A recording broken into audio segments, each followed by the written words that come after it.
Kemarin saya bagi menjadi 2 kelompok. Mungkin silahkan untuk kelompok genap dulu untuk menyampaikan putusan pengadilannya gitu.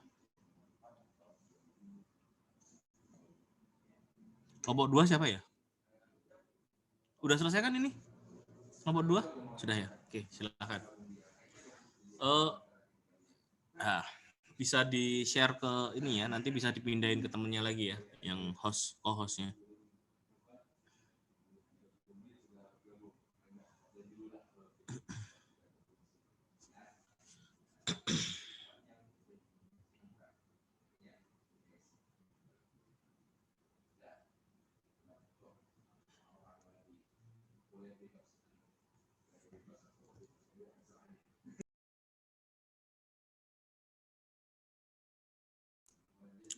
Juru bicaranya siapa nih?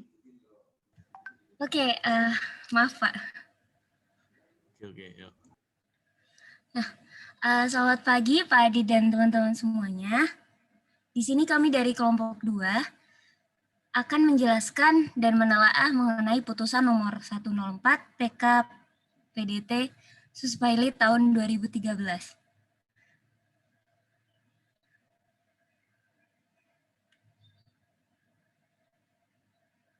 Oke, lanjut.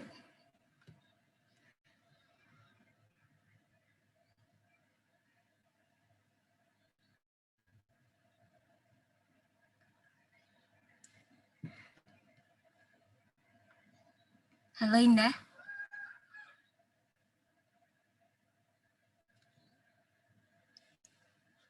Wah, kayaknya Indahnya lagi error nih.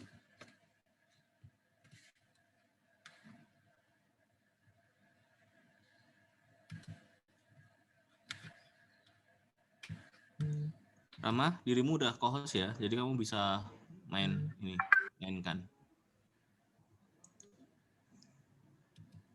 Oke Pak.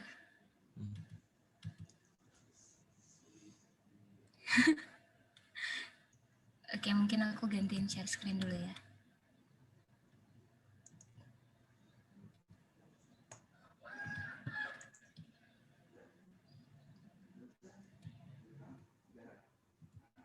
Dirimu udah bisa? Sudah Pak. Oke. Oke teman-teman.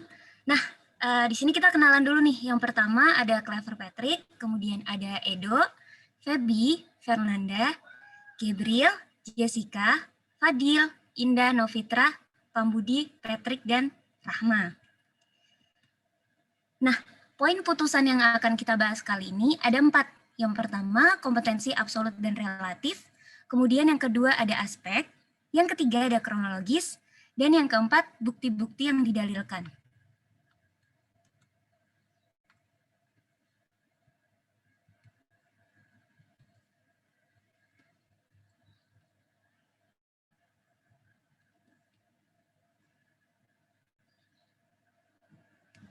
Baik, terima kasih Saudara Andin. Selanjutnya saya akan menjelaskan mengenai kompetensi absolut dan relatif dari kasus tersebut. Sebelumnya, perlu kita ketahui bahwa kompetensi absolut merupakan kewenangan pengadilan untuk mengadili suatu perkara menurut objek, materi, atau pokok sengketa. Pada kasus ini, pengadilan yang berwenang untuk mengadilinya yaitu pengadilan niaga yang merupakan pengadilan khusus yang dibentuk di lingkungan pengadilan umum. Alasannya adalah karena objeknya berupa dagang atau bisnis dan merupakan perkara terkait kepailitan. Selanjutnya ada kompetensi relatif. Kompetensi relatif ini berhubungan dengan kewenangan pengadilan untuk mengadili suatu perkara sesuai dengan wilayah hukumnya. Berdasarkan kasus ini, pengadilan yang berwenang tersebut ialah Pengadilan Negeri Jakarta Pusat. Hal ini karena tergugat berdomisili di wilayah Jakarta Pusat. Baiklah, yang digugat orang atau badan hukum?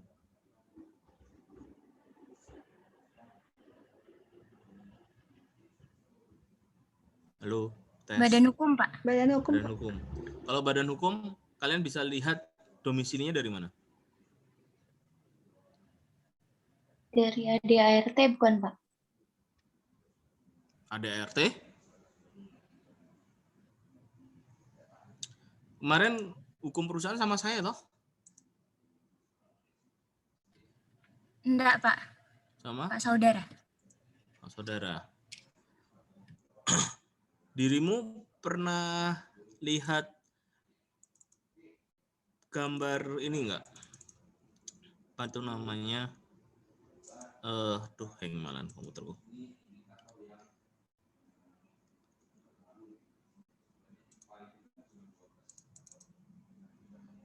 Kelihatan nggak ya di tempatmu? Belum. Belum ya? Belum kelihatan ya? Belum, Pak. Bentar.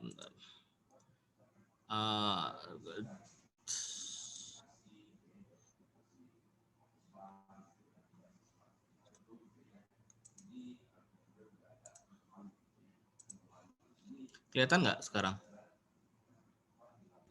Terlihat, Pak. Nah, ini loh. Kelihatan nggak diktum yang pertama?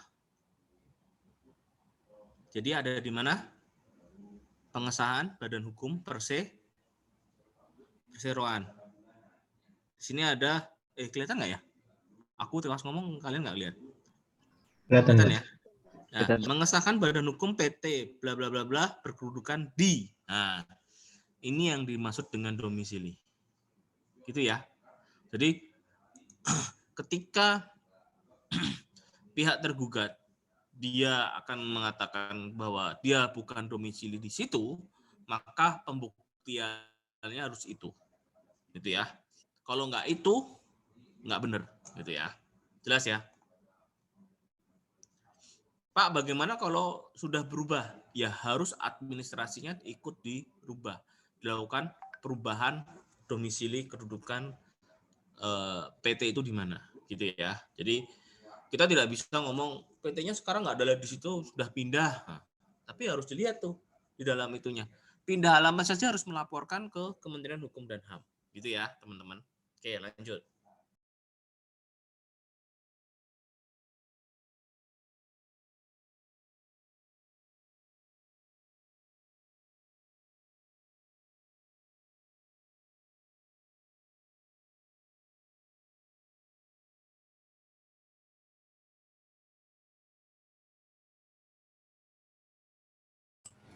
Oke, yang selanjutnya dari poin aspek. Dari poin aspek ini yang pertama ditinjau dari Undang-Undang 37 tahun 2004 tentang PKPU, di mana PT Tripanca Group sudah dinyatakan pilot melalui putusan Pengadilan Negara nomor 33 garing pilot garing 2009 PN Niaga Jakarta Pusat pada tanggal 3 Agustus 2019. Dan kemudian objeknya itu tanah yang menjadi milik pribadi dari penjamin, bukan harta PT Tripanca Group. Dan subjeknya itu merupakan kurator dari PT Tripanca sebagai termohon peninjau kembali dan PT BRI sebagai pemohon peninjauan kembali.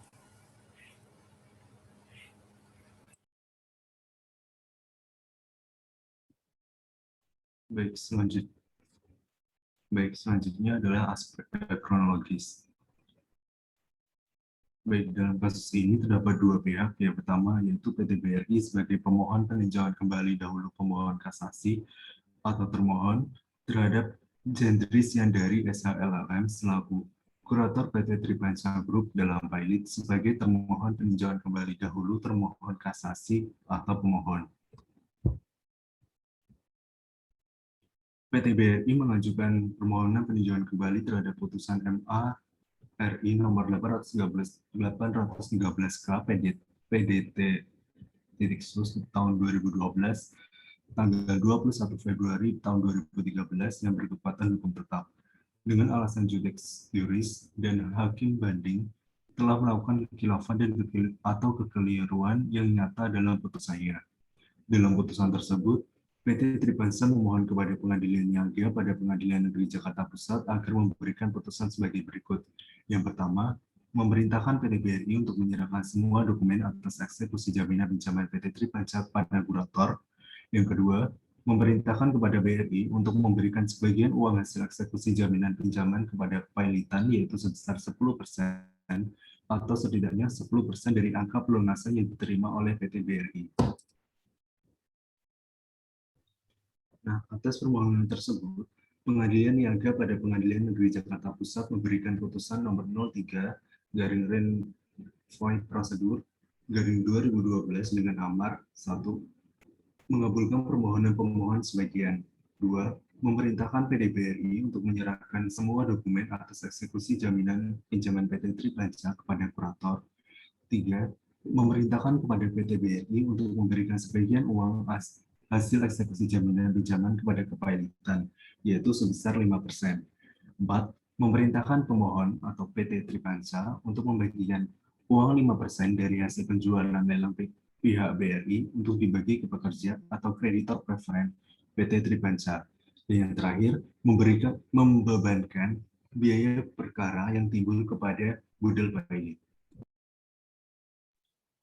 PT BRI mengajukan alasan kekhilafan hakim karena ada gugatan lain-lain yang kontradiktif, yakni bahwa putusan yang membebankan upah buruh kepada BRI dari hasil penebusan jaminan milik perorangan bertentangan dengan putusan MA RI nomor 06 garing gugatan lain-lain garing 2011 garing Pengadilan Niaga Jakarta Pusat Junto nomor 33 garing Pailit garing 2009 garing Pengadilan Negeri Niaga Jakarta Pusat yang menyatakan menolak permohonan kasasi dari pemohon untuk seluruhnya, sehingga tindakan PT BRI yang melakukan penyelesaian sendiri terhadap pelunasan kredit PT Tripanca dari jaminan milik perorangan melalui mekanisme penembusan atas jaminan kredit oleh pihak pemilik jaminan bukan merupakan perbuatan melawan hukum, karena jaminan milik perorangan yang dijadikan agunan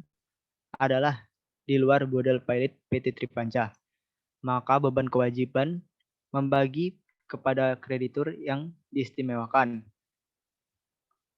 pekerja PT Tripanca sesuai Undang-Undang Kepailitan tidak bisa dibebankan pada aset di luar Budel Pailit. Menimbang alasan peninjauan kembali tersebut, MA berpendapat bahwa alasan-alasan tersebut dapat dibenarkan. Kemudian, MA membatalkan putusan nomor 813 garing K garing PDT Sus garing 2013 dan mengadili kembali perkara ini. Akhirnya setelah diadili kembali, putusan sebagai berikut. 1. Permohonan PT Tripanca selaku pemohon ditolak seluruhnya. 2. PT Tripanca selaku termohon peninjauan kembali atau kurator dihukum untuk membayar biaya perkara dalam pemeriksaan peninjauan kembali sebesar 10 juta rupiah.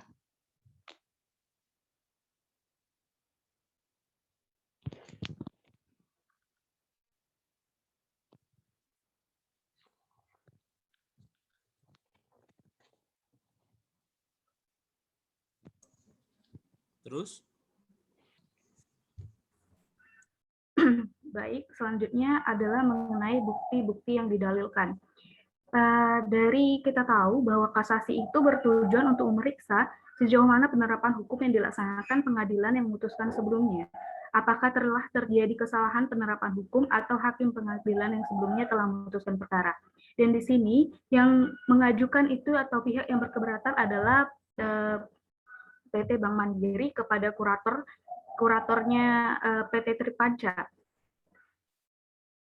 Selanjutnya, kelompok 2 menemukan bahwa ada dua bukti-bukti yang didalilkan. Yang pertama, bahwa termohon peninjauan kembali atau kurator sebelumnya dalam gugatannya menyampaikan bukti berupa adanya kopi tebusan surat kuasa hukum mantan karyawan PT Tripanca Group nomor kuasa hukum 30 SSNI 2012 garing FBS tanggal 31 Juli 2012 perihal permintaan pembagian hasil eksekusi kreditur separatis untuk tagihan gaji dan hak-hak karyawan PT Tripanca Group dalam Pailit. Dan bukti yang kedua ditemukan oleh kelompok 2, ini ada dalam gugatan renovasi prosedur yang diajukan oleh termohon peninjauan kembali atau dahulunya adalah termohon kasasi. Sama sekali tidak diajukan tuntutan adanya upah buruh atau karyawan PT Tripanca Group dalam petitumnya. dengan tanpa disertai rincian yang jelas, serta besarnya tagihan yang diakui sesuai dengan hasil verifikasi hutang yang dilakukan kreditor.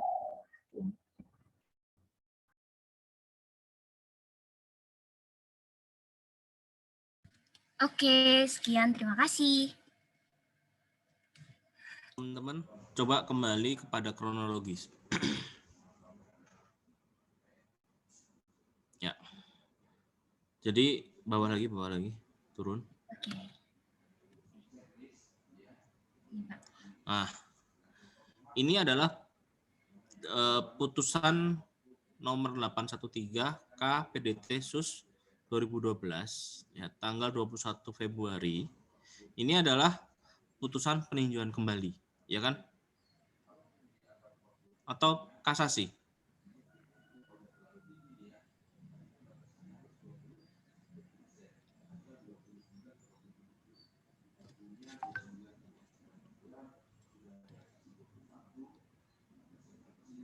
Kok nggak ada yang jawab? Putusan awal, Pak.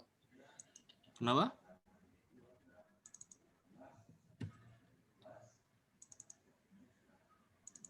Kasasi. Kasasi nggak sih, Pak? Penolakan kasasi. Kemarin filenya mana ya?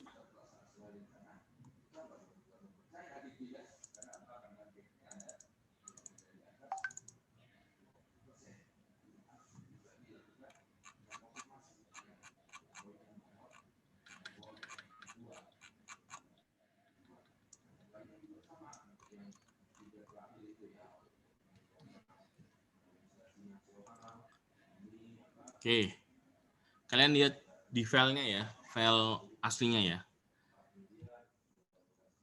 Ini adalah nomor, yaitu nomor putusan kasasinya, ya. Sedangkan PK-nya, putusan PK-nya itu nomornya adalah 104 garis PK garis PDT SUS Pilot garis 2013. Itu adalah putusan pilotnya, putusan pilot PK-nya. Sedangkan di dalam kasus ini ada 2 putusan, yaitu di tingkat pertama, next. Nah, ada namanya putusan tingkat pertama yaitu 06 garis miring gugatan titik lain-lain ya, garis miring 2013 Yunto 3, nomor putusan 33. Nah, ini ada 2 nih. Kedua hal ini, yang satu terkait dengan kepailitan, yang satu terkait dengan masalah ketenaga kerja, ya kan? Ini kan pengaturan terkait dengan bundle pilot, gitu ya, bahwa ada sudah dilakukan, tetapi ternyata di dalam penghitungan bundle pilot ada namanya kreditur preference yang tidak masuk, yaitu salah satunya adalah upah karyawan. Nah, ini yang jadi masalah di dalam penyelesaian ini, sehingga MA ya melakukan peninjauan kembali terhadap putusan-putusan yang terdahulu, dan ternyata diketemukan ya adanya kekhilafan hakim. Nah, ingat bahwa alasan kasasi ada 3 ya. Alasan PK ada 6. Udah dapat ya kalian ya itu ya. Itu nanti sering keluar ujian tuh. Ujian hukum litigasi sering keluar ujian tuh. Itu ya.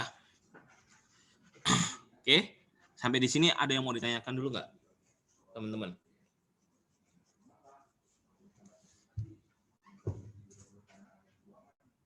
Jelas semuanya? Ada yang mau ditanyakan? Nanti barangkali saya akan menggunakan salah satu soal atau soal yang lain gitu, yang modelnya mirip seperti ini gitu untuk soal kasusnya. Gitu ya. Oke. Yang tim pertama silahkan. Tim pertama siapa yang mau jadi ininya? Jubirnya? Bapak izin bertanya, Pak. Oh, ya silakan. Saya masih bingung arti junto di sini, Pak. Kenapa tahunnya mundur? Oke. Mengapa kok Yunto tahunnya mundur? Ya, ini perkaranya sama, tetapi dia jadi gini, dia tuh udah diputus pilot tahun 2009, tetapi di sini ada gugatan terkait dengan tadi apa tuh namanya upah karyawan, ya. Dia diselesaikan di mana? Di Pengadilan Hubungan Industrial. Itu pembinaannya di mana?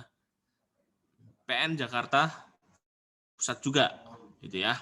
Nah, ini harusnya masuk nih ke sini, ya, di dalam suatu amar yang menjadi satu kesatuan. Tetapi amar putusannya ternyata malah justru berbeda, gitu ya. Jadi ada dua kompetensi relatif yang aturannya atau seharusnya itu menjadi satu kebijakan yang selaras, tapi justru saling bertentangan. Nah, karena saling bertentangan ini, maka MA, ya putusan MA, putusan kasasinya melakukan perbaikan karena ada alasan kekhilafan hakim dalam memutus. Seharusnya hakim ketika memutus di sini, ya di nomor 6 tahun 2011, dia harus merujuk 33, bukan berdiri sendiri-sendiri. Tahu kan maksud saya? Nah, gitu. Jadi karena dia berdiri sendiri-sendiri yang berakibat tidak sinkron putusannya. Ada satu hal diatur dua kali. Paling contoh yang paling gampang kalau kalian di kampus gitu ya, itu masalah ini, apa itu namanya,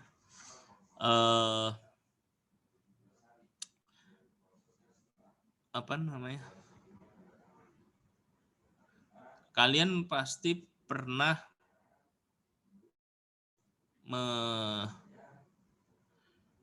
menggunakan pakaian di hari Jumat. Pernah nggak?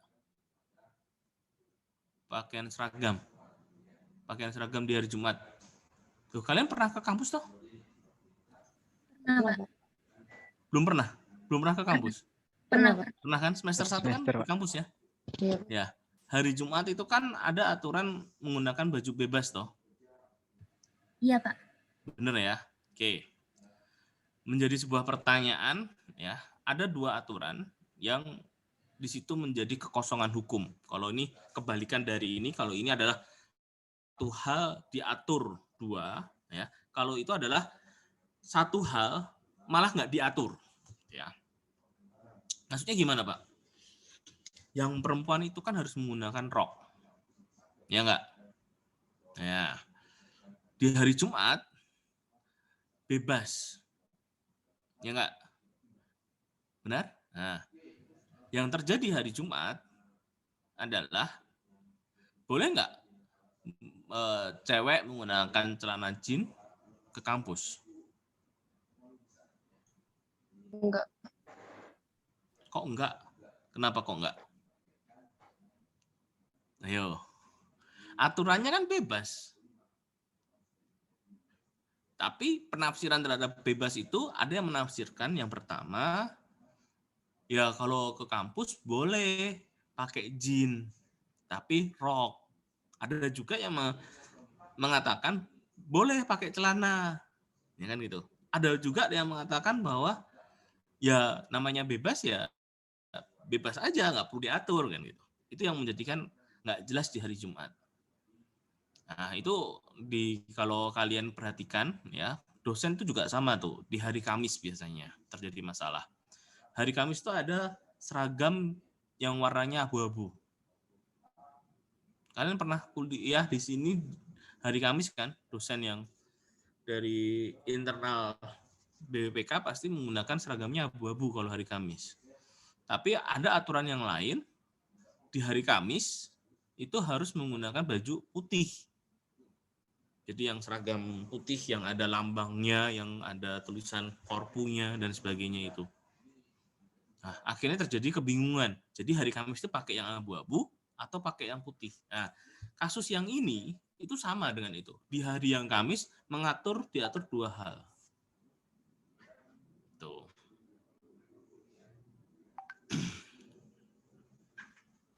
Paham, Pak. Terima kasih. Nah, contoh paling gampang adalah ketika kalian undang-undang lalu lintas. Ya, pasti kalian udah begitu paham lah undang-undang lalu lintas.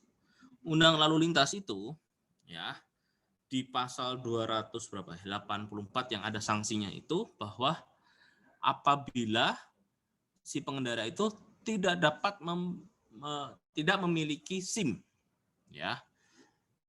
Jadi ketika tidak memiliki SIM, ya, sama tidak bisa menunjukkan SIM itu dua kata yang berbeda, dua makna yang berbeda untuk satu ketentuan, gitu ya. Jadi ketika kalian mau ditilang, kalian lupa bawa SIM, itu nggak boleh ditilang harusnya. Pak, berikan waktu saya untuk mengambil SIM saya di rumah. Ketika polisi itu nggak boleh memperbolehkan hal itu, polisinya yang salah. Gitu ya. Itu saya kasih ilmu hitamnya kalau berhadapan dengan polisi gitu ya. Nah, langsung pada senyum gitu kan. Kalau ngomong ilmu hitam langsung senyum kalian. Itu salah satu triknya. Jadi kalau kalian lupa bawa SIM, bilang sama polisinya, Bapak tidak boleh berwenang untuk menilang. Karena di situ saya punya SIM tapi ketinggalan di rumah. Gitu. Nanti saya cerita sedikit gitu ya. Teman saya itu pernah yang seperti itu, ditilang, dia nggak diperbolehkan, dia gugat ke pengadilan, terus dipanggil pengadilan, dia menyatakan bahwa saya kan nggak salah, Pak Hakim. Saya kan mau izin pulang ke rumah. Bunyi pasalnya oleh hakim diputus bersalah. Dia banding sampai kasasi. Di kasasi dilepas.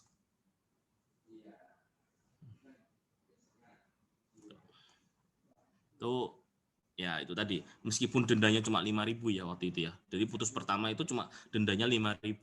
Bisa saja saya bayar 5.000, tapi saya ingin kebenaran. Akhirnya sampai kasasi. Hakim memutus ya, akhirnya dibebaskan karena dia meminta izin, diakui oleh pihak polisi memang dia minta izin tapi tidak dikabulkan. Polisinya salah. Tuh, gambarnya seperti itu. Oke?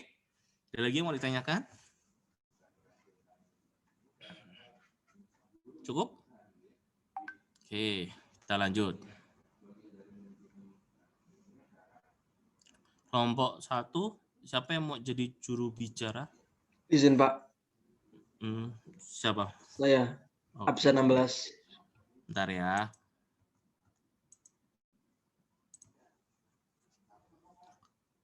Dirimu sudah saya bikin co-host ya? Mat, belum? Belum, Pak. Oh, belum ya? Bentar.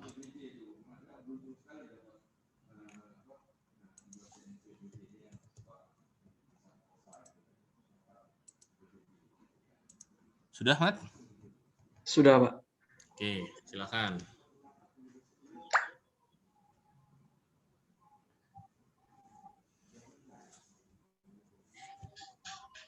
Ini temennya yang lain yang belum masuk, belum ini ya? Belum hadir ya? Atau gimana? Izin Pak, sepertinya ada yang susah sinyal, masih dihubungi Pak.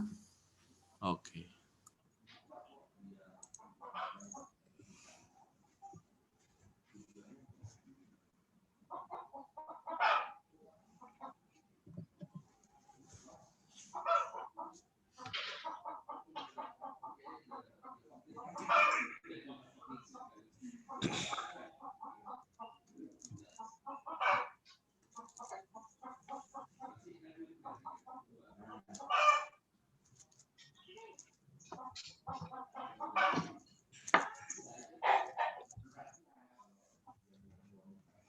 Mari rekan rival. Suaranya nggak jelas, Mas. Bisa dibantu nggak? Atau nggak kamu matiin ininya, gambarmu, biar sinyalnya lebih kuat. Nah,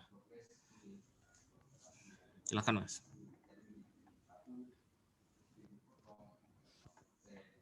Mohon izin, Pak. Untuk bagian pertama mungkin akan saya jelaskan terlebih dahulu. Ini kita akan membahas tentang penjelasan putusan nomor 213K PDT Suspailit garing 2013.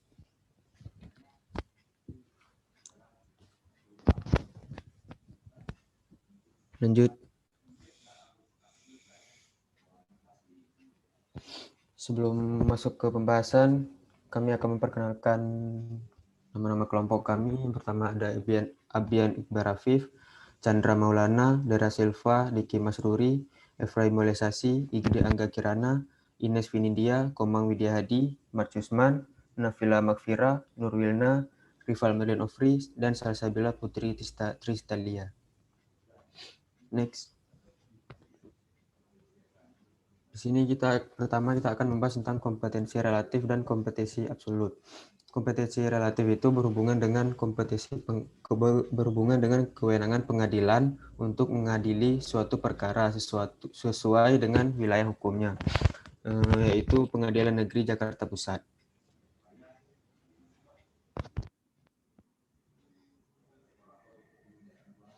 Selanjutnya, kompetensi absolut itu kewenangan pengadilan untuk mengadili suatu perkara menurut objek, materi, atau pokok sengketa, yaitu pengadilan niaga pada pengadilan negeri tingkat pertama untuk mengadili kepailitan dan penundaan kewajiban pembayaran hutang, dan Mahkamah Agung Republik Indonesia untuk mengadili kepailitan dan penundaan kewajiban bayar hutang pada tingkat kasasi atau banding.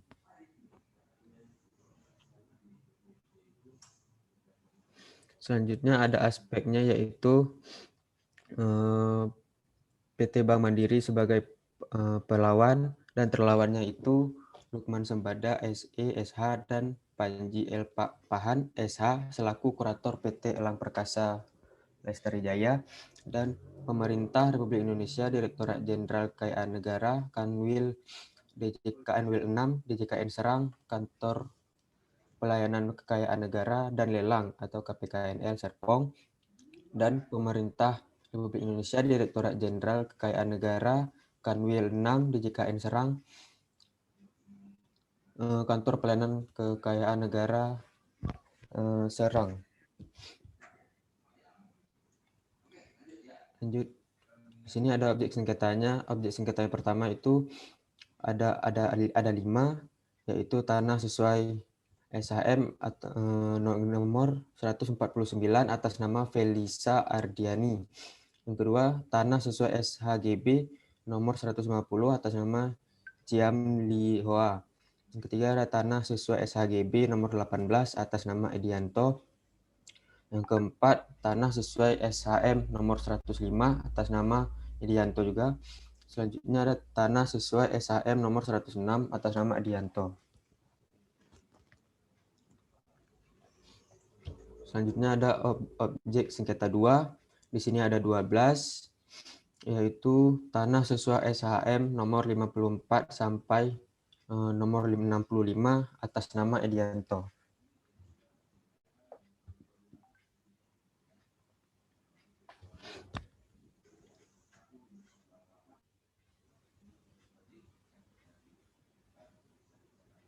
Selanjutnya ada perjanjian kredit.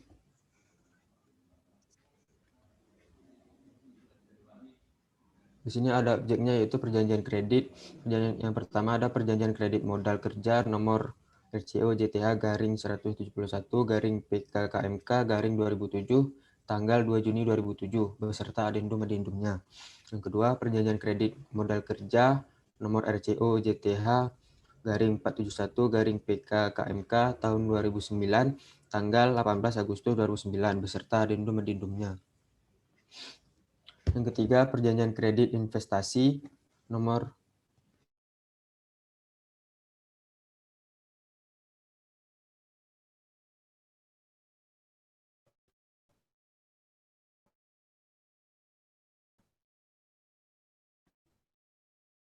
sesuai objek sengketa 1 dan objek sengketa 2 yang telah dituliskan di atas tadi.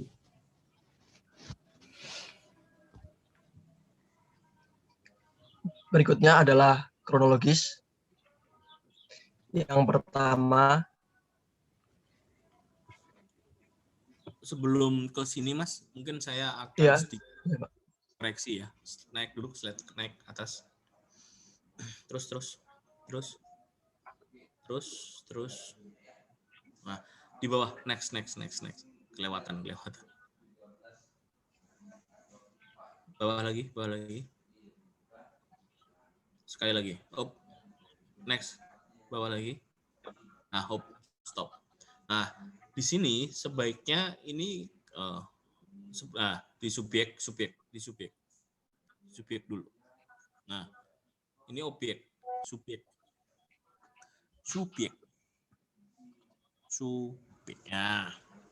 Nah, di sini seharusnya kalian jabarkan tuh, ya. Subjeknya buat tabel, gitu ya.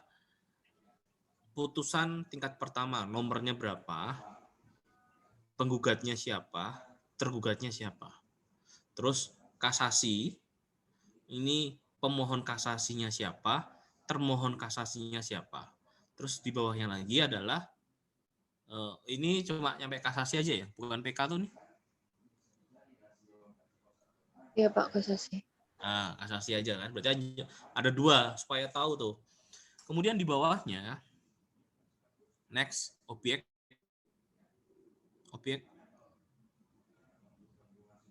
Terus.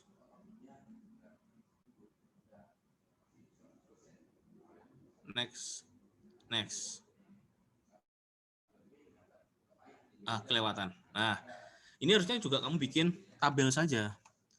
Yang satu, kredit modal kerja, terus perjanjian pihak pertama siapa, pihak keduanya siapa, terus jaminan hak tanggungannya itu nomor berapa saja. Nah, terus di sini juga sama, perjanjian kredit modal kerja ini pihak pertamanya siapa, pihak keduanya siapa, kemudian di hak tanggungannya itu objek yang mana. Kan ada banyak tuh. Ada objek sengketa 1 dan objek sengketa 2. Terus yang terakhir perjanjian kredit investasi dan adendumnya itu nanti dilihat tuh ya agunannya hak tanggungannya itu yang mana saja. Ini kan kamu campur jadi satu nih. Ya, supaya jelas untuk ininya ya. Oke. Masuk dalam kronologis. Jadi nanti diperbaiki di slide ini ya. Slide 2 slide yang tadi biar kelihatan ininya, apa namanya, ini loh masalahnya gitu ya. Oke, next, silakan Mas. Berikutnya kita masuk ke kronologis. Yang pertama, PT Elang Perkasa Lestari Jaya sesuai putusan Pengadilan Niaga pada Pengadilan Negeri Jakarta Pusat nomor 68/Pailit/2011 PN Niaga JKT PN Niaga Jakarta Pusat tanggal 7 Desember 2011 telah dinyatakan pailit dengan jumlah tagihan sebesar 145.074.559.043 yang telah tertulis pada putusan nomor 689 K/PDT-SUS/2012 dengan Lukman Sembada SESH dan Panji L. Pakpahan SH selaku kurator PT Elang Perkasa Lestari Jaya. Yang kedua,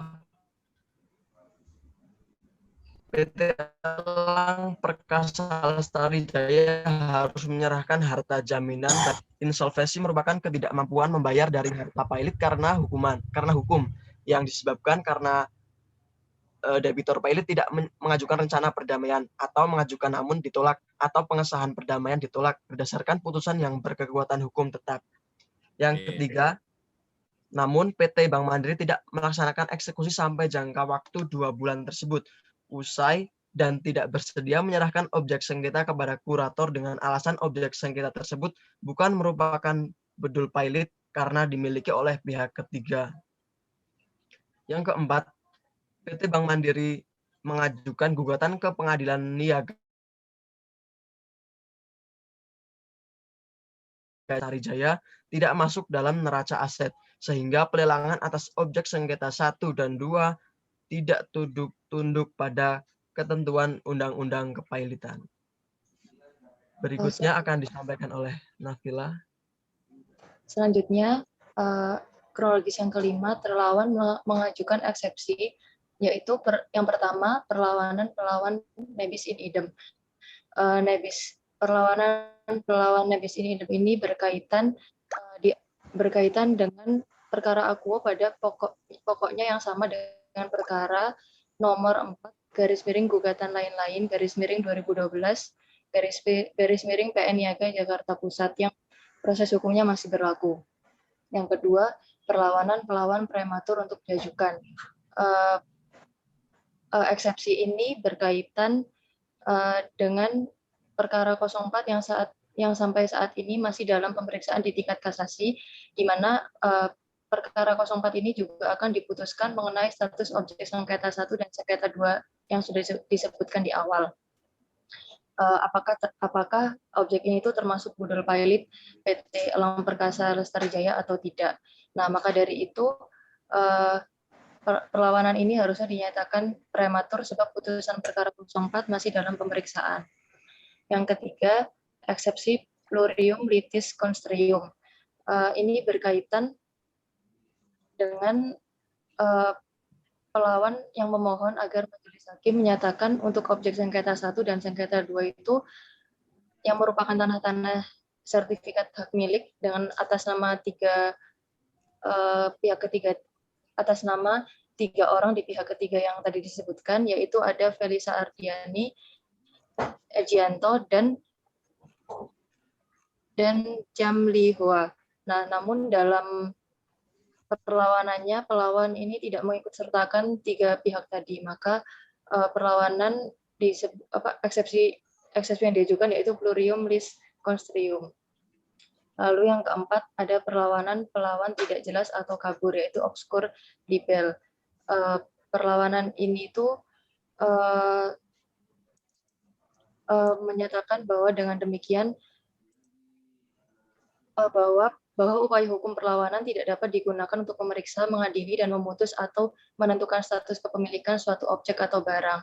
Namun yang seharusnya digunakan adalah gugatan. Maka perlawanan ini disebut dengan pelawan tidak jelas atau kabur. Tadi yang plurium litis constrium apa?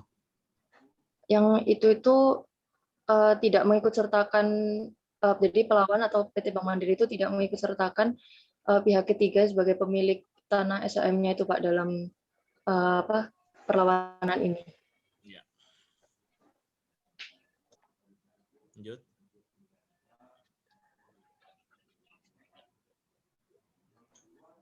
Selanjutnya nomor 6, Pengadilan Niaga pada Pengadilan Negeri Jakarta Pusat telah memberikan putusan nomor 1 perlawanan 2012 PN Niaga Jakarta Pusat Junto nomor 68 Pilot 2012 PN Niaga Jakarta bahwa menolak provisi pelawan dan menerima eksepsi terlawan 1. Eksepsinya itu yang ini ada 4 eksepsi tadi. Terus nomor 7, PT Bank Mandiri Tbk mengajukan kasasi ke Mahkamah Agung RI atas putusan-putusan Pengadilan Niaga pada Pengadilan Negeri Jakarta Pusat nomor 01 perlawanan 2012 PN Niaga Jakarta Pusat Junto nomor 68 Pilot 2011 PN Jakarta Pusat.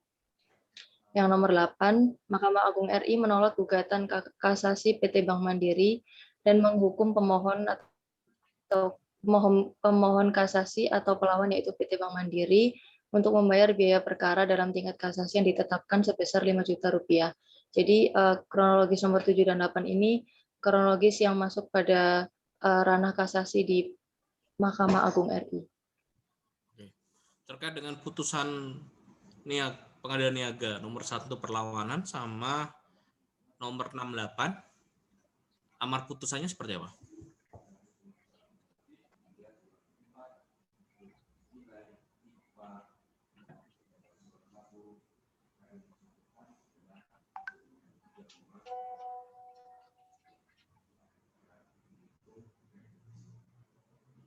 Ketemu nggak amar putusannya itu? Yang 68. Yang 68 nggak ketemu, Pak. 68 nggak ketemu, tapi yang nomor 1-nya ketemu.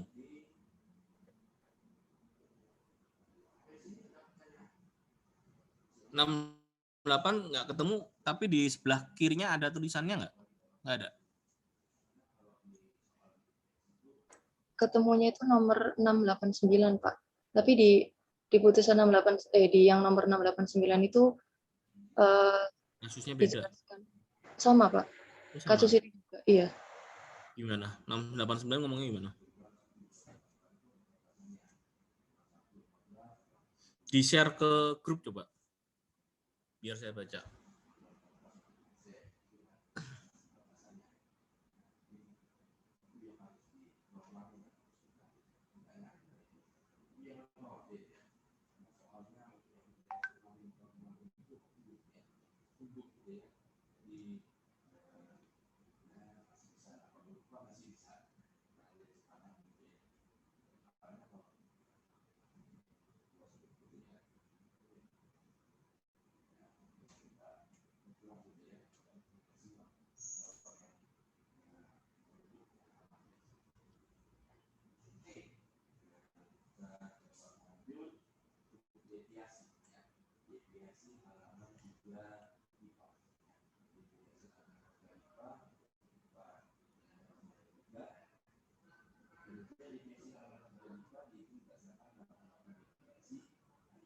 Ini putusan kasasinya.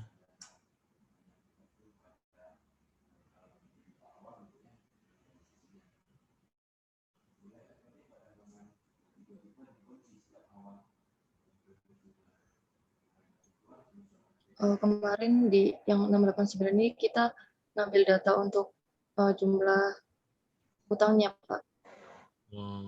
Di sini kan terteranya adanya cuma di sini aja, karena yang 68 ini nggak ketemu.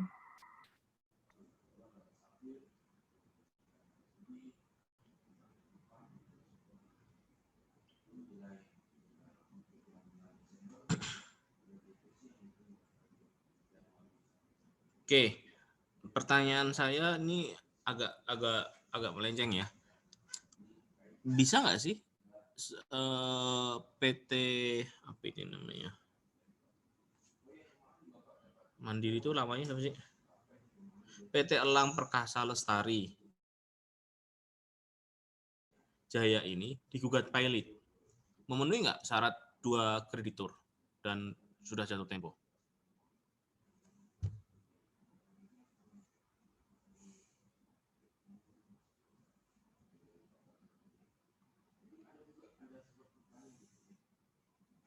Mungkin teman-teman boleh diskusi dulu ya.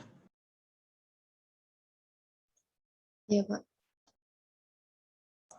Ini ya, yang perlu nanti didiskusikan adalah yang perlu dianalisis memenuhi syarat nggak untuk diajukan gugatan.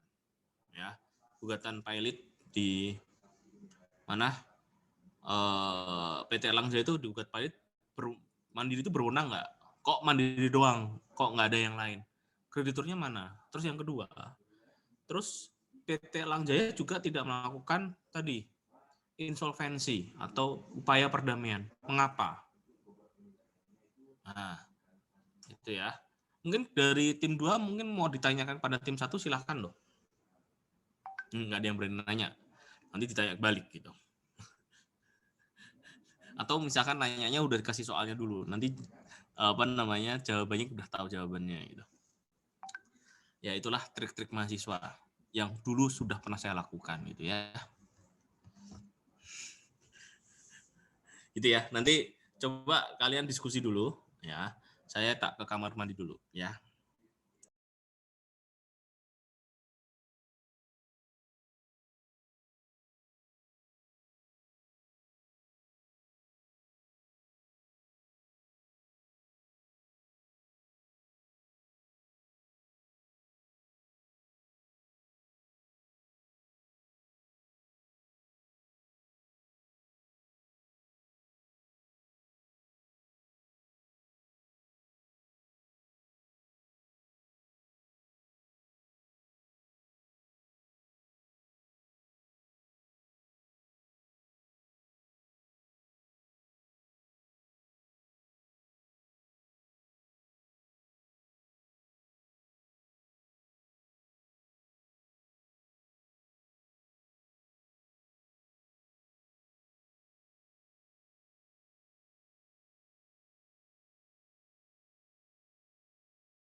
jawabannya?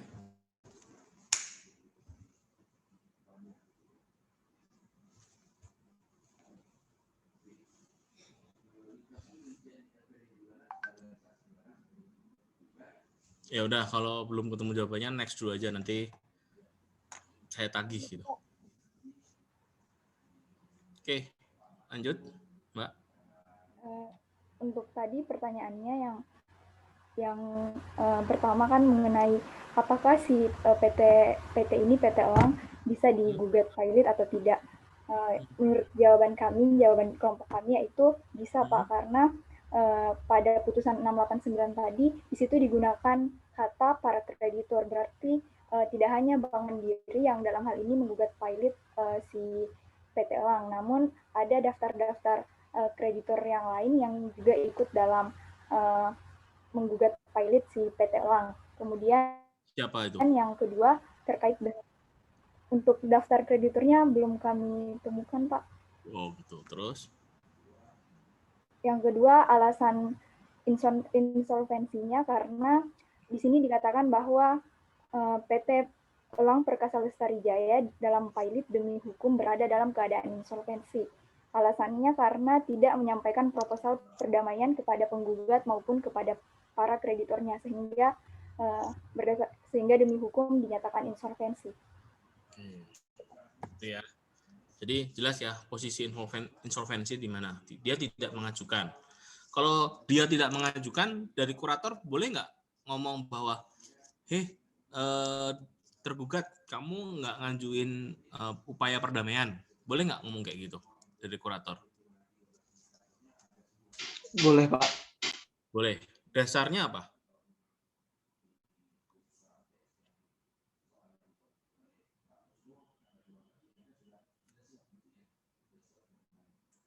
Kewenangan kurator apa?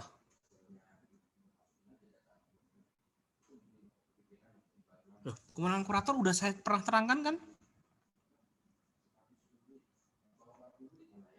Udah belum sih? Aku malah lupa.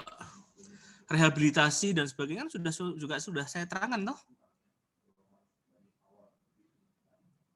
Ayo, bener nggak? Ini itu nanti kuliah ujian loh. Kemarin itu teori, hari ini itu prakteknya. 2 pertemuan terakhir 5-6 itu fakta di lapangannya seperti ini loh. Teorinya udah saya ajarin toh. Kok pada diem? Halo, hai. Sudah, Pak. Sudah ya? Sudah. Kewenangan kurator apa saja? Mengurus harta pilot, Pak. Terus? Pertama tuh nggak mengurus dulu loh, mengidentifikasi dulu.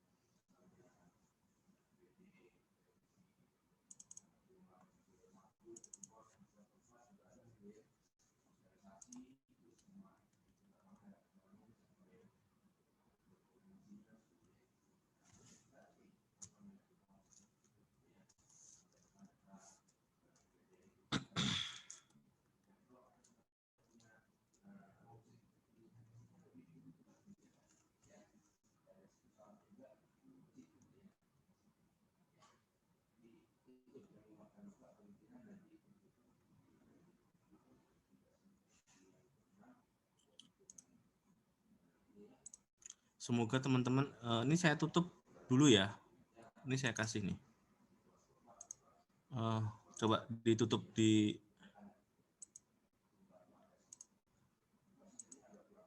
kelihatan teman-teman? Iya, Pak. Kelihatan nggak? Iya, Pak. Ya. Nah, ini kan tadi mengenai pengertian kurator, kemudian ini syarat-syarat untuk menjadi kurator. Tugas utama kurator adalah melakukan pengurusan harta pilot, ya kan? Kemudian tugas pertama yang harus dilakukan kurator adalah melaksanakan semua upaya mengamankan harta pilot, menyimpan surat dokumen dan sebagainya, ya. Kemudian tidak harus memperoleh persetujuan atau menyampaikan terlebih dahulu pada debitur. Jadi dia bisa bertindak sendiri tanpa adanya persetujuan dari debitur. Yang kedua, dapat melakukan pinjaman dari pihak ketiga hanya dalam rangka meningkatkan nilai harta pilot. Jadi dioptimalkan. Yang ada rumah jelek-jelek dicat, nah diperbaiki dan sebagainya. Itu tugasnya kurator. Ya. Terkait dengan tahapan pengurusan, mengumumkan inval kepailitan, melakukan penyegelan harta pilot, gitu ya, mencatat dan mendaftarkan harta pilot, gitu ya. Kemudian terkait dengan pemberesan, mengusulkan penjualan harta pilot, membuat daftar pembagian, membuat daftar penghitungan pertanggungjawaban, ya. Di sini tidak disebutkan mengenai upaya untuk perdamaian. Tapi kalau debitur mengajukan upaya perdamaian, diterima oleh kurator untuk disampaikan kepada pihak kreditur. Artinya kurator dalam keadaan pasif. Gitu ya teman-teman ya. Jadi kalau kuratornya nggak nagih kok, kenapa kok nggak nagih? Salahnya dia sendiri dong. Berarti bukan salah saya. Itu bukan salahnya si kurator, tapi itu salahnya debitur. Mengapa kok tidak ada upaya perdamaian? Karena kurator sifatnya pasif terkait dengan upaya perdamaian itu. Kurator bersifat aktif berkaitan dengan tugas dan fungsinya. Di luar itu, kurator sifatnya pasif, menunggu. Gitu ya teman-teman ya. Oke. Tadi sampai mana tadi? Silakan. Ini kenapa saya dirubungin lalat ya? Padahal udah mandi nih.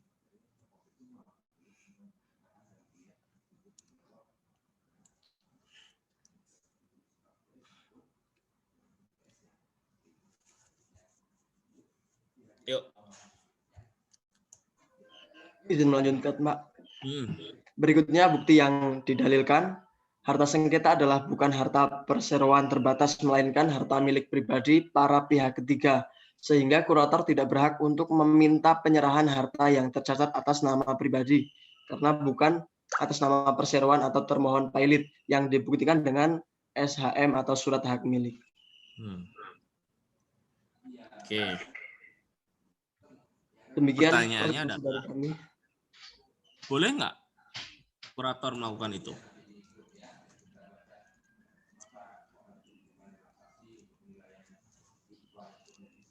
Kalau kita bicara idealnya, ketika harta persero itu, ya, itu adalah atas nama persero, ya kan? Statusnya HGB, atas nama perseronya apa?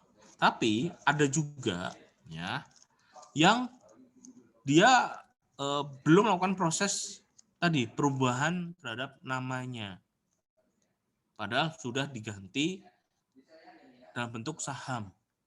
Tahu maksud saya? Jadi misalkan saya hanya punya satu bidang tanah, terus ini saya sebagaikan imbreng diganti dalam bentuk saham sekitar 500 lembar saham yang nilainya 1 juta gitu. Seharusnya ketika sudah melakukan proses itu, ya, memasukkan sertifikat tanah tadi, PT melakukan perubahan atas nama PT. Kalau hak milik statusnya berubah menjadi hak guna bangunan atau hak guna usaha. Tapi yang terjadi, PT tidak pernah melakukan hal itu. Nah, atas kasus ini, gitu ya, atas kasus ini mungkin, nah ini kata-katanya mungkin ya, mungkin PT tidak melakukan perubahan tadi. Dia sudah menjadi harta PT, tetapi tidak dilakukan proses administrasinya, yaitu perubahan atas nama. Sehingga menurut kurator itu seharusnya harta PT. Itu bisa dilakukan penyitaan terhadap itu. Nah, ini yang menjadi sengketa biasanya. Gitu teman-teman. Gitu ya, gambarnya seperti itu. Oke. Mungkin nanti diperbaikin dulu slide yang ini, ya, yang tadi yang saya tambahkan koreksinya. Begitu pula tadi di slide yang yang sebelumnya di kelompok 2 juga diperbaiki, ya, baik putusan pertamanya apa, terus kasasinya yang mana, pihaknya siapa saja gitu ya. Kemudian PK gitu ya. Nanti dilihat amar putusannya apa saja di tiap-tiap tahapan itu supaya memudahkan kalian untuk belajar. Kemungkinan soal ujian itu sifatnya kronologis gitu ya. Nanti kalian akan menganalisis gimana nih, bisa nggak dilakukan pilot dan sebagainya. Jadi benar-benar kita bicara teori dan praktek gitu ya. Tapi ini kita bicara teori dan praktek, nanti ada sangkut pautnya dengan konteks negara. Artinya di situ ada utang pajak, di situ ada utang karyawan, gaji karyawan yang belum terbayarkan dan sebagainya. Nah, itu nanti bagaimana penyelesaiannya dan sebagainya. Jadi kalian harus paham dulu dan dianalisis gitu ya. Lalu berikan solusinya. Ya, seolah-olah kalian itu sebagai pengacara gitu ya, lawyer gitu ya. Untuk diberikan pendapat hukumnya, legal opininya seperti apa. Bisa dipahami? Biar kalian bisa mengalahkan mengalahkan Hotma gitu ya dan sebagainya.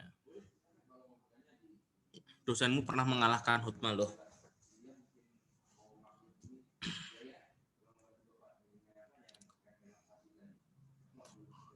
Gitu ya. Ada lagi yang mau ditanyakan untuk terkait dengan kasus? Nanti kasusnya tuh nanti mirip-mirip ya. Nanti baik hukum litigasi, piutang negara, sama hukum bisnis gitu ya. Nanti ada soal kasusnya. Nah, cuma soal kasusnya ya mirip-mirip seperti itu. Nanti hukum litigasi nanti kalian minta tolong teman kalian yang satu angkatan gitu ya untuk berbagi ilmu gitu ya. Yang kelas yang saya ajar gitu supaya kalian bisa mengerjakan juga soalnya. Piutang negara juga sama gitu. Karena untuk litigasi itu nggak hanya hukum perdata ya, tapi juga hukum pidana, kalau nggak salah, hukum acara pidana dan hukum acara perdata. Untuk hukum piutang negara itu terkait timbulnya piutang. Gitu. Jadi kalian harus hati-hati itu, banyak jebakan. Nggak usah dijebak aja kalian terjebak, apalagi kasih jebakan gitu ya. Saya takutnya itu salah gitu. Gitu teman-teman, ada lagi yang mau ditanyakan sebelum kita ini mungkin di close dulu ininya supaya saya biar bisa foto dulu karena ini mumpung jumlahnya 26.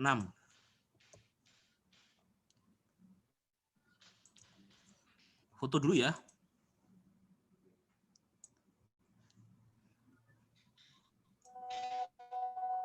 Mungkin kameranya dihidupin dulu aja. Ada beberapa yang kameranya masih mati. Berikan senyuman yang indah hari ini.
Izin bertanya, Pak. Oke, silakan. Tadi belum jelas, Pak, yang tentang aset perusahaan tapi kepemilikannya masih atas nama pribadi, Pak. Jadi nanti kepengurusannya gimana, Pak? Cara membuktikan.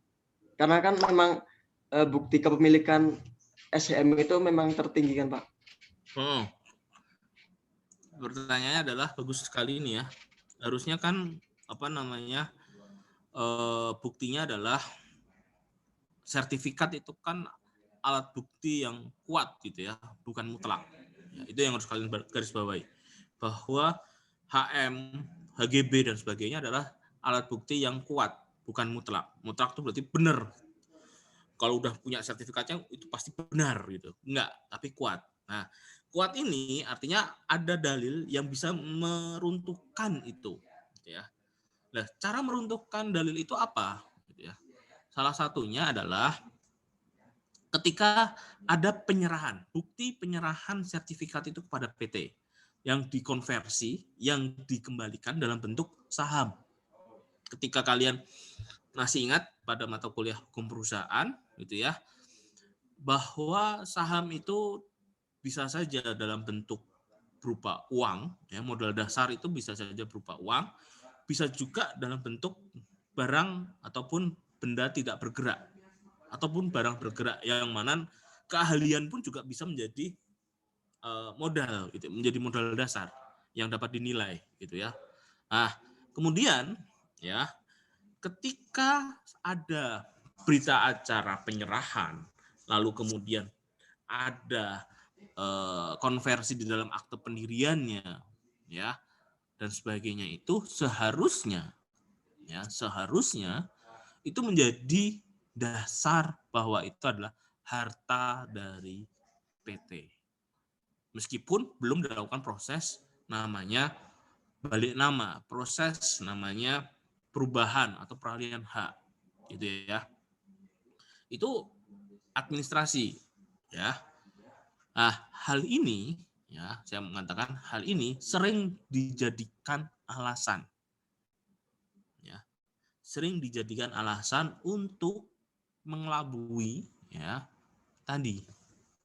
Nah, yang kedua, bisa jadi aset atau objek-objek sengketa tadi, gitu ya, yang atas nama ini dan sebagainya, itu bukan atas nama PT, tetapi itu atas nama pihak ketiga. Kalian masih ingat bahwa di dalam hukum perdata ada namanya perjanjian garansi, ada namanya perjanjian penanggungan. Ingat nggak?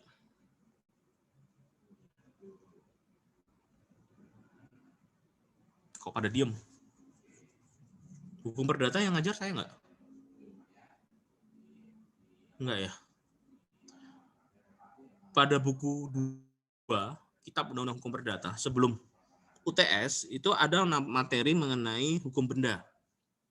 Nah, di dalam hukum benda, kemudian dilanjut buku 3, ya, mengenai perjanjian atau perikatan, ya kan, setelah UTS. Di dalam hukum benda itu hukum jamin, ada salah satu subbabnya yaitu mengenai hukum jaminan. Jaminan dibagi menjadi 2, jaminan kebendaan dan jaminan perorangan. Masih ingat nggak kalian?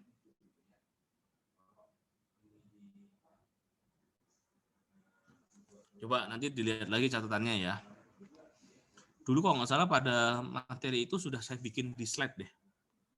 Slide-nya warnanya merah.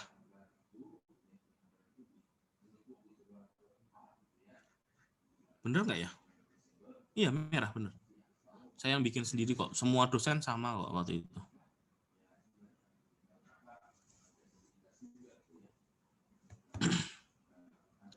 Jadi nanti kalian lihat gitu ya, jika itu adalah penanggungan, maka ya namanya ya penanggungan, artinya itu bisa disita gitu.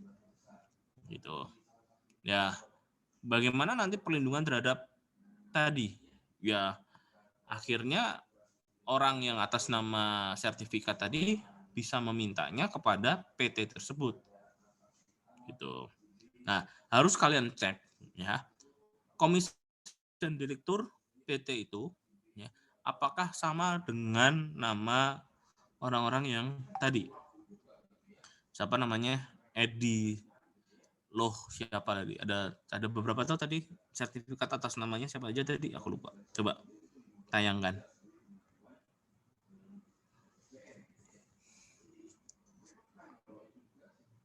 Tadi mana? Subjeknya mana aja? Apa namanya? Objeknya, objek sengketanya.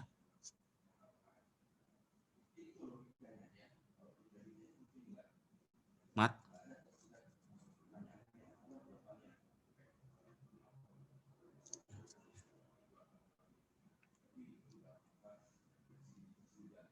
Terus naik. Turun.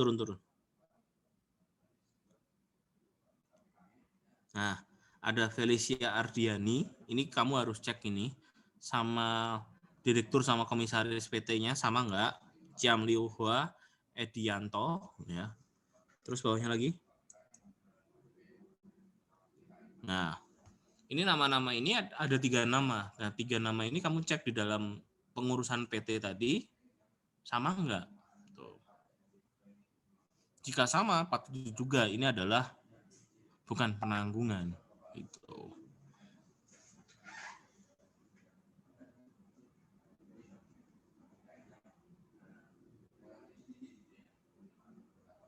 Jadi ada 2 kemungkinan ya, antara penanggungan atau yang kedua adalah ini belum diberlakukan balik nama.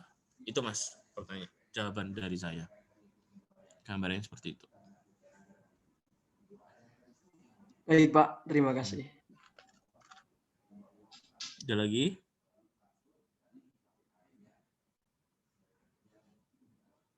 Jadi ini ilmu hukum bisnis ini ya adalah gabungan hukum perdata, hukum perusahaan, dan hukum agraria. Nah, di luar ilmu hukum ada yang lain, yaitu ilmu akuntansinya. Karena berkaitan dengan pencatatan dan penatausahaan itu terkait dengan akuntansinya juga. Gitu ya. Lalu, Pak, ini nanti dasarnya buat apa? Ini nanti kalian belajar ini untuk mengantarkan ke manajemen lelang, mengantarkan ke KNL dan KND. Itu. Jadi kalau runtutannya kalian belajar semester 1 PIH, perdata, terus sekarang semester 3 hukum perusahaan, hukum agraria, hari ini hukum bisnis gitu ya. Nanti keluaran di sini kita ada namanya BMN ya, barang milik negara. Udah dapat ya kalian ya. Di situ ada asuransi BMN. Ya, dasarnya adalah hukum asuransi di hukum bisnis. Ya, dalam privatnya seperti ini, nanti publiknya ada di sana. Terus di sini mengajarkan mengenai perusahaan PT, BUMN dan sebagainya, maka harus hati-hati. Ya, kalau dipilotkan dan sebagainya, kalian harus paham ini ada hukum bisnisnya juga di KND. Kemudian KNL juga sama, gitu ya. Kemudian yang paling efek dari paling banyak adalah di lelang, ya, lelang eksekusi, lelang terkait hak tanggungan maupun lelang atas permintaan kurator atau harta pailit, gitu. Itu ya gambarannya. Nah, habis itu kamu nulis KTTA, gitu. Pak izin bertanya, Pak. Ya. Silahkan. Di kasus yang kelompok pertama tadi pada akhirnya PT Bank Mandiri itu bisa dilakukan ini enggak, Pak? Penyitaan terhadap aset PT Elang, Pak. Karena kan soal administrasi aja itu ya. Misalnya karena administrasi aja tanah yang atas nama pihak ketiga itu bisa dijadikan ini Pak objek lelang. Bisa. Apa enggak bisa? Bisa. Penjelasannya kenapa itu, Pak? Kenapa kok pihak ketiga itu bisa dilakukan lelang terhadap hartanya? Harus diingat, berarti ada hubungan hukum di situ. Ya, hubungan hukum ini dalam bentuk apa? Nah, kalau kita bicara penanggungan, maka di situ ada perjanjian penanggungannya. Ya, ada 3 pihak. Ya, oke, itu berarti bisa dilelang, bisa. Lalu Kalau bukan karena itu Pak, apa? Kemungkinan adalah yang tadi, belum diselesaikan administrasinya. Kalau belum diselesaikan administrasinya bagaimana Pak? Seharusnya kurator melakukan proses tadi, proses peralihan hak, ya, itu menjadi atas nama PT, baru dia dilakukan lelang. Tapi kan butuh waktu. Nah, biasanya kurator hanya minta penetapan dari hakim pengawas untuk melakukan hal itu. Nah, oleh hakim pengawas disetujui atau tidak? Jika tidak disetujui, ya maka nggak bisa. Tapi kalau disetujui ya prosesnya seperti ini. Langsung dilakukan permohonan lelang, dilelang. Oleh kurator, uangnya dapat dibagi. Nah, yang jadi masalah kan tadi objeknya tadi kan ada 2 objek, ya objek 1 dan objek 2, tapi ada perjanjiannya 3. Nah, ini kan harus diidentifikasi satu-satu dulu nih. Yang mana kredit modal kerja. Kalau kredit modal kerja kan harus ada jaminannya. Nah, kredit investasi itu bagaimana? Nah, kredit investasi itu apakah hanya investasi dalam bentuk usahanya saja? Apakah harus ada jaminannya enggak? Itu harus dicek investasi itu. Nah,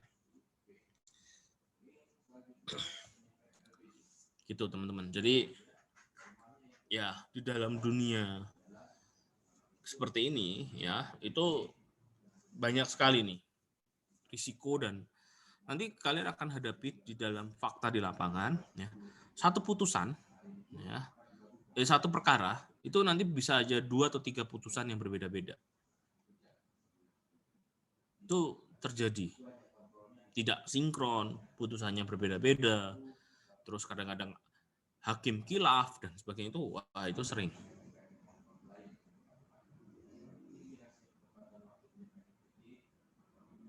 Gitu. Jadi kalau melihat fakta di lapangan memang ya, Pak, boleh nggak sih Pak kurator itu digugat oleh debitur? Boleh, jika nanti merugikan debitur, ya merugikan si pihak yang dipilotkan, bisa saja digugat. Kamu ternyata salah loh ngitungnya, kamu berlebihan loh dan sebagainya. Saya rugi nih, ya, dan sebagainya, itu bisa tuh sebagai dalil untuk, sehingga jadi kurator itu ya ada risiko ya, meskipun di sisi lain mendapatkan penghasilan yang cukup besar, gitu ya. Kalau saya sih kasus kurator, kasus pilot seperti ini hanya 2 kali nanganin gitu ya, selama saya sebelum jadi PNS. Tuh. Tapi kalau suruh milih ya antara kasus kurator sama perceraian, saya lebih suka kasus perceraian. Kok malah pada ketawa? Kasus perceraian itu dapatnya sedikit, tapi terus menerus. Gitu ya. Jadi kalau orang bercerai itu justru yang kaya itu adalah kuasa hukumnya.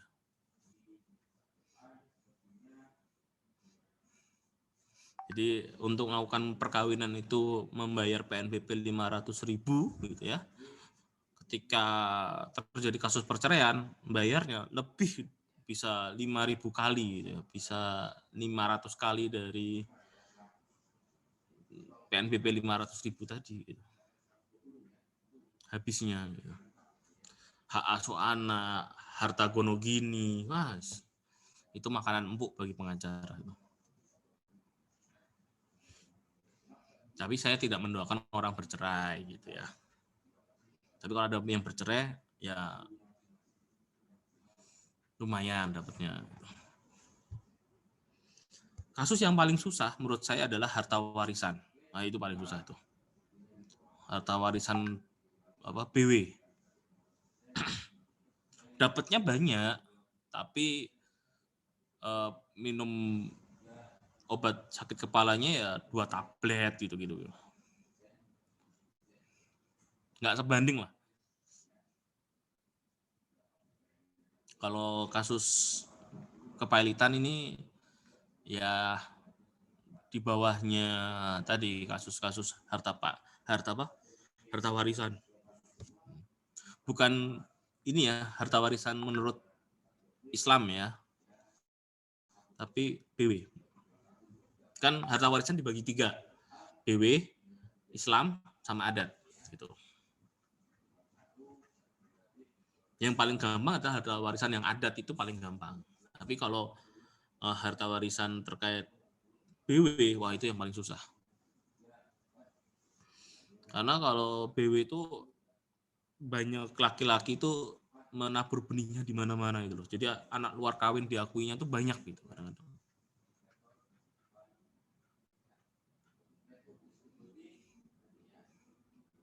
Gitu gambarannya. Oke, ada lagi teman-teman yang mau kita diskusikan? Nanti soalnya soal kasus gitu ya, nanti ada tanggalnya, kalian jangan sampai terjebak dengan tanggal.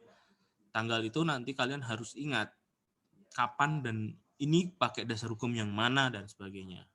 Gitu ya. Jangan sampai kalian salah menentukan gitu. Karena ada kasus pakai yang lama, pakai peraturan yang lama atau pakai peraturan yang baru. Nah, itu dilihat di masa peralihannya. Gitu ya. Harus cek satu-satu. Dan itu banyak jebakannya di situ. Banyak terjebaknya di situ. Padahal saya nggak ngasih jebakan. Itu fakta lapangan sendiri, tapi kalian banyak terjebak gitu. Tuh. Mungkin itu dulu ya. Saya sambil ngisi portal. Mungkin saya tutup di grup Zoom-nya gitu ya. Nanti kita lanjut di grup WA. Nanti kalian bisa tanya apa saja kapanpun gitu ya. Yang penting jangan nanya soalnya apa gitu. Ya. Kemudian untuk pertemuan ke-7 tuh kapan sih? Aku tuh nggak tahu jadwalnya.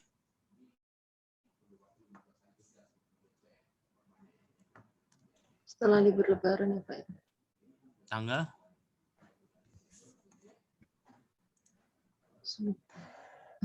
Tanggal 16? 23-an Pak. Oh 23, oke. 26 Pak, 26. Oh 26, ya ya. Berarti kalian UTS tanggal 31 ya? Iya Pak. Nggak kerasa ya kalian udah semester 4 ya? Udah lagi semester 5. Kerasa Pak. Oh kerasa ya? Kerasa di rumah ya? Di rumah terus nggak pernah ke kampus, jadi beneran ki kampus saya apa enggak gitu. Oke, saya akhiri di Zoom. Nanti bisa kalian tanya di grup WA ya.